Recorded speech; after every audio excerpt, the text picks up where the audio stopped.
দেখুন, আমাদেরকে কিন্তু একটি কথা স্পষ্টভাবে বুঝতে হবে যে কিছু বিষয় আদালতের নয়, কিছু বিষয় রাজনৈতিক, সম্পূর্ণ রাজনৈতিক।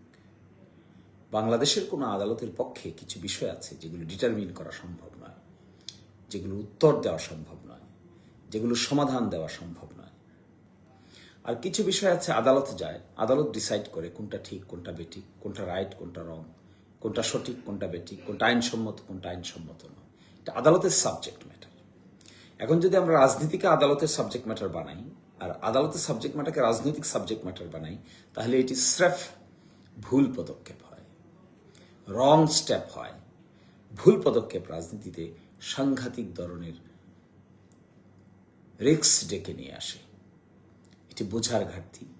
এটি বুঝতে না পারলে, এই ভুল কিন্তু সংশোধন করতে না পারলে, কোনোভাবেই এই ভুল থেকে যদি বের হওয়া না যায়, তাহলে আমরা এখানে কোনো কিছু ধারণ করতে পারবো না।